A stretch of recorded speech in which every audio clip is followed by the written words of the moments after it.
9% de ellos son todos por lo menos millonarios, incluyendo a ver. Here we have a situation in which people are kicked off their land, they're forced to the United States, they're kicked out and blamed for the economic crisis, and then they end up as slave labor in Mexico.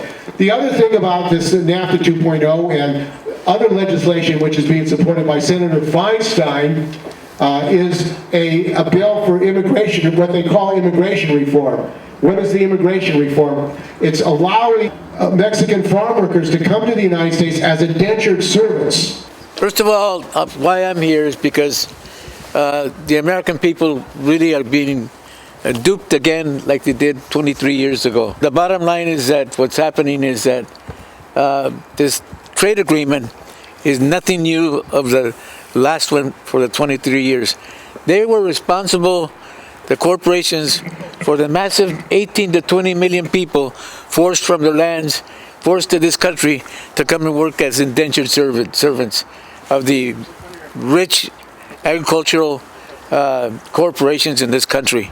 And the bottom line is that they want to reinstitute this guest worker program, quote unquote, like an immigration solution. Well, the bottom line is that it doesn't look like that's going to happen, because in the first place, this trade agreement has what they call outsourcing. Outsourcing is a big issue with unions today, because I'll give you an example. The Volkswagen auto plant in Mexico had 38,000 members, potential members, and by outsourcing allowed the company to eliminate 30,000 of those workers without having the benefit representation as a union rank and file member. Meaning that this is the way that they're going to crush unions until they decimate it.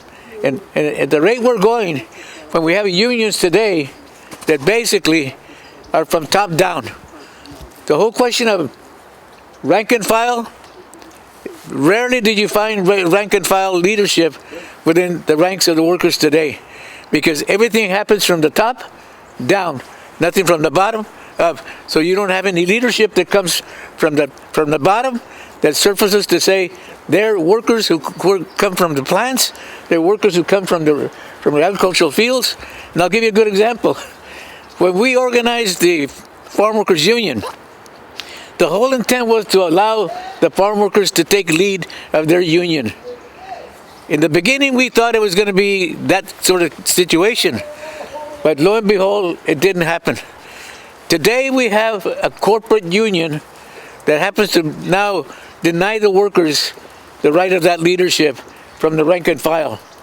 And that rank and file means that those workers are not being represented, and it's almost what you can consider a company union that treats its workers without respect, especially Mexican workers who are told, if you don't have papers, sorry, but you can't run for office. What does that mean? It means that they're discriminating against the very workers that come from the fields and at the same time have a right to their union and decide who gets elected, who leads them in respect to leadership in their union. That is not the case. I'll give you an example. The last president of the United Farm Workers Union now retired after 23 years and now has a nice pension. He earned between $1,200, a month, okay? That was his salary.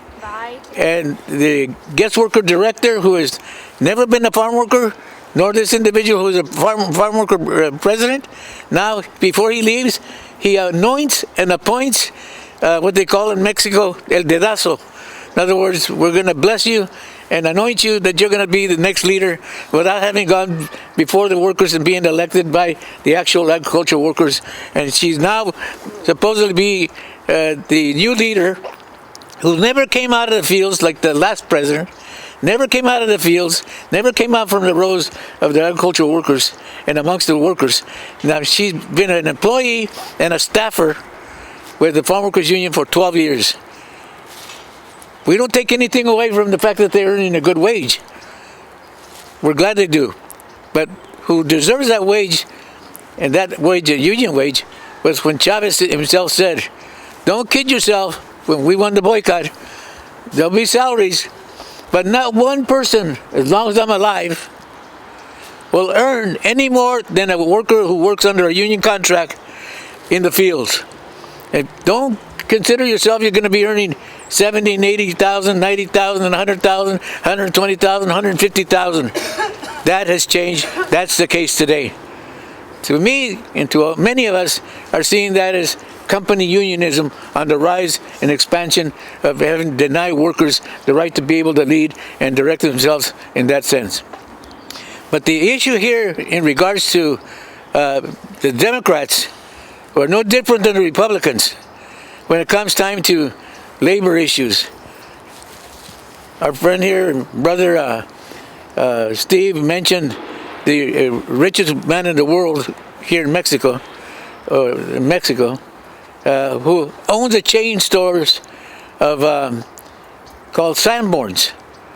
They sell all kinds of things, you know, cameras and whatever, and magazines, and have restaurants. There are waitresses who work in that restaurant. One of the nicest restaurants in Mexico City is called La Casa de los Azulejos, Sanborns.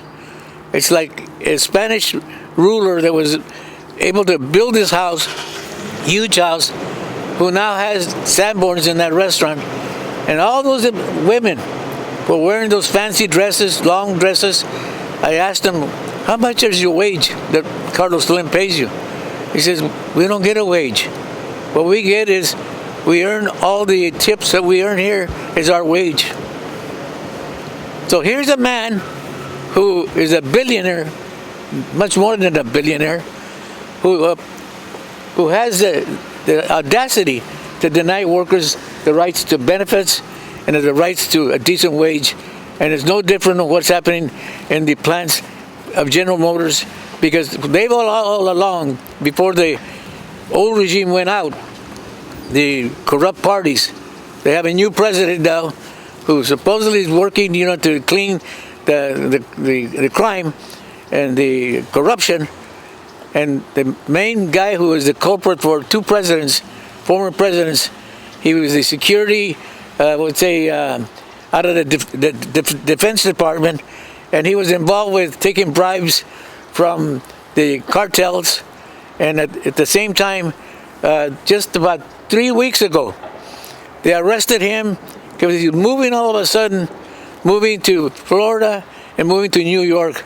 And he had, all of a sudden, they find that he has 3 properties, well worth over $3 and $6 million for each property. So they arrested him here. They arrested him here in the United States for corruption, and now he's being transferred over to New York to be tried for corruption with regards to the drug trade. That's how deep this corruption has gone. And this issue of the company unions, the company unions have denied workers the right to be able to represent themselves and to be able to elect their own leaders.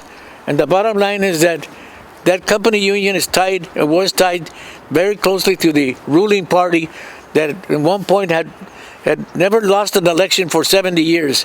70 times. It's like saying the Sacramento Kings basketball NBA won the championship for 70 years in Sacramento, which is unheard of. But in Mexico, anything goes as it relates to the rule of law. There's no such thing as the whole question of the rule of law. So anyway, why we're here is because Diane Feinstein and her husband have done very, very well. You can tell, right? 5 stories, 6 damn stories to say, Diane, how long does it take you to climb the stairs for 5 stories or 6 stories? They have an elevator. They have an elevator? Yeah. They gotta have an elevator. She's even got possibly an elevator. We'll give her that. But the bottom line is that she sits in the Senate, has been there too damn long. It's time for her to leave and go. But you have the Democratic Party who has, you know, tight control of the establishment, of the representation of these politicians. And the bottom line is that that's what needs to change. Now, the only person we know of that maybe talks about labor is Bernie Sanders. All the rest, are talking about things that don't relate to working people in this country. Even, we got to give Bernie Sanders at least credit that he says, I'm not going to vote for it. And he supports the boycott, too, of the Driscoll workers. And he supported the workers in Florida, too. Just supports it? Yeah. Sanders. Okay. So what we're saying is that this is important, and why we're all here is important in order for us to, put it on Facebook and be able to tell people. People don't know. The average person, you say, do you know about NAFTA 2.0? What? What's that? It's about the corporations want to take advantage of your rights as workers, and they want to outsource your job. Where you used to be a member, now you're not going to be a member because they're going to reclassify you as not a rank and file worker, meaning they're going to eliminate the time and your hours and your benefits, and you're going to maybe be lucky if you get a position as a rank and filer under a union contract. That's company unionism. And the bottom line, that's what's happening in Mexico. That's what the workers in Silao, Guanajuato, with the GM workers that Steve was talking about, how their company unions are running rabbit. Now, one thing that the Mexican government was told, of all things, by what is it, the Trump,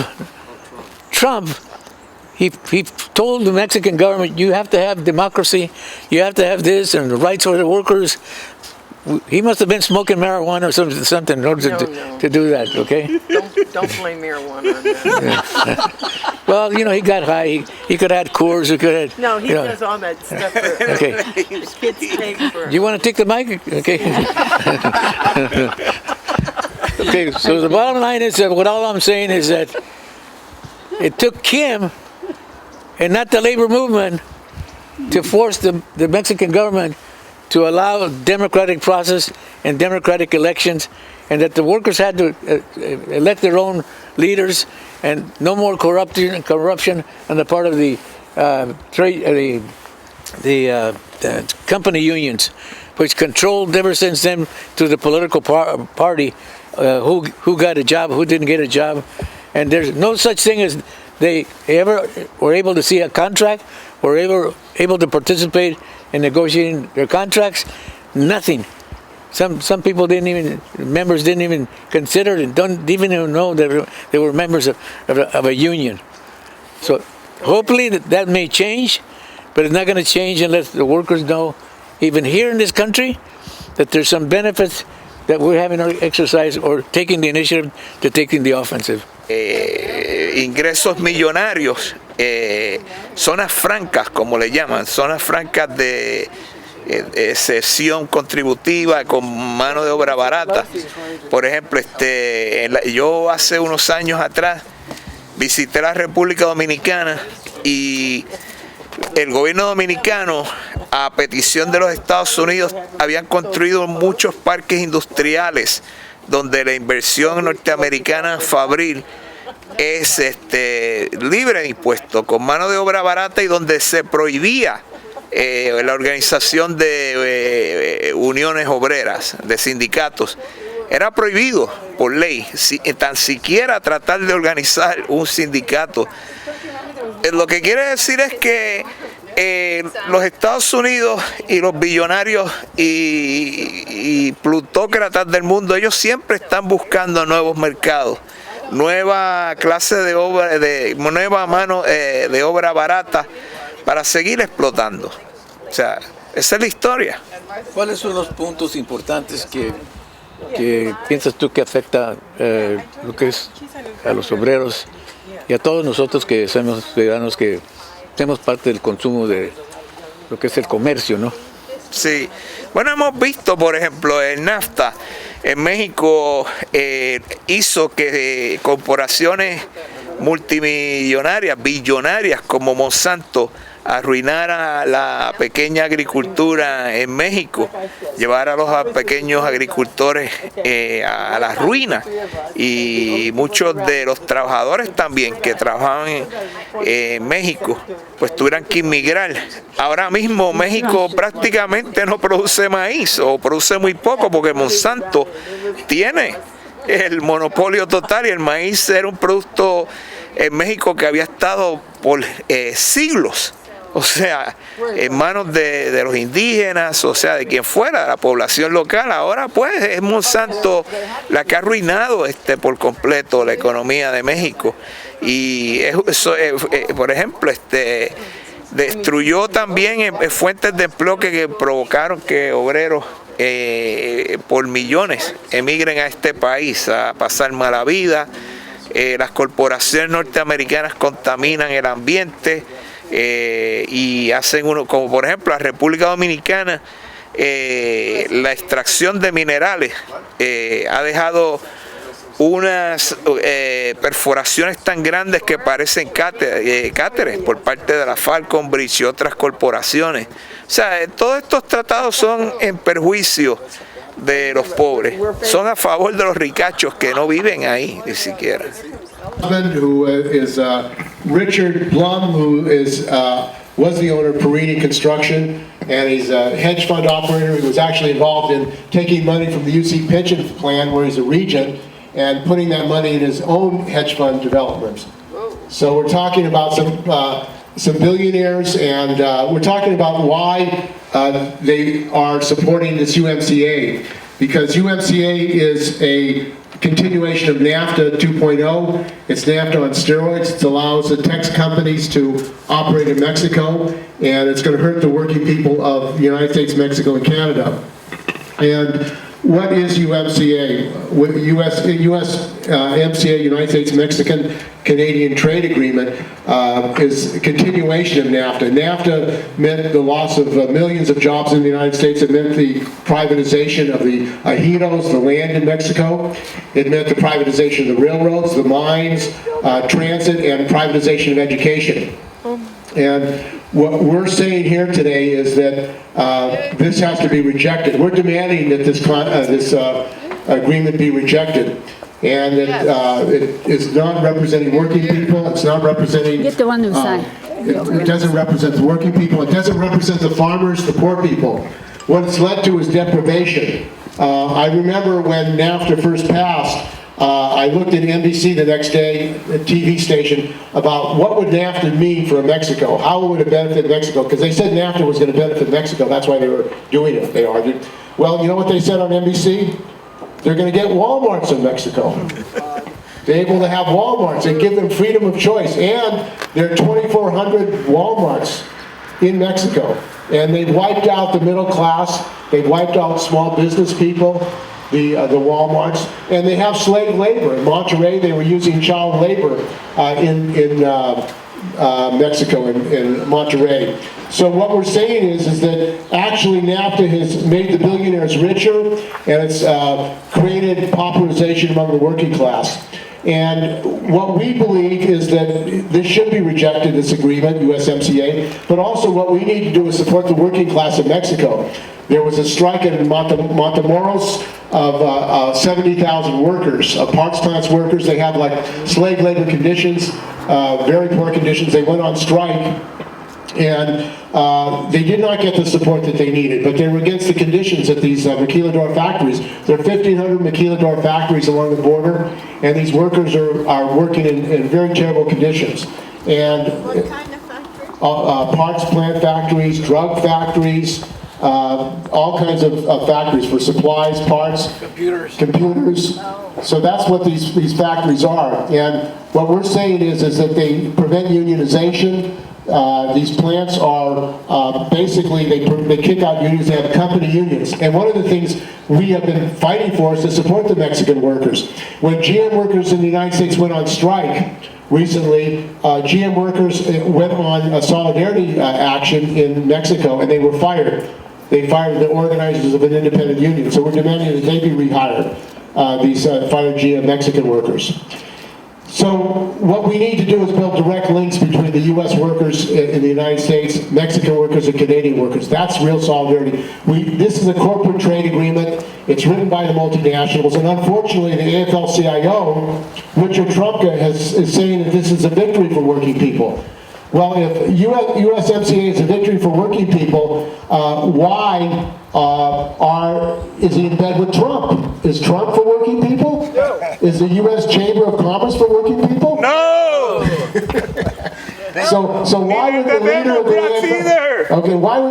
the AFL-CIO say the USMCA is a victory for working people when Trump and the U.S. Chamber of Commerce is supporting the USMCA? In fact, we have learned today that it's such a great victory for working people that pro-working class Senator McConnell has decided he wants to take it up before the impeachment. So he is going to bring it before the Senate tomorrow to vote on it. It's such a great agreement for victory. And when was the last time McConnell put forward legislation to benefit working people in the United States? About 3 years ago. I think about never. Never has McConnell pushed legislation for working people. The reason he's putting this as a high priority to get it passed is that this is going to benefit the multinationals. It's going to allow the multinationals continue to deregulate the Mexican economy, to privatize the oil industry in Mexico, continue to allow them to deregulate and privatize education, and allow U.S. capitalists, U.S. billionaires to recolonize Mexico. And that's what's happened as a result of NAFTA. Mexico has been recolonized. The billionaires have taken control of Mexico. And there's a guy named Carlos Slim, who's $70 billion, a great crony of Bill Clinton. It turns out they gave him the telecom. They gave him the telephone company in Mexico. That's one of the reasons he became one of the richest men in the world. And Carlos Slim is a part owner of the New York Times, which is also supported for the USMCA. So the billionaires have benefited from NAFTA, USMCA. The working people haven't.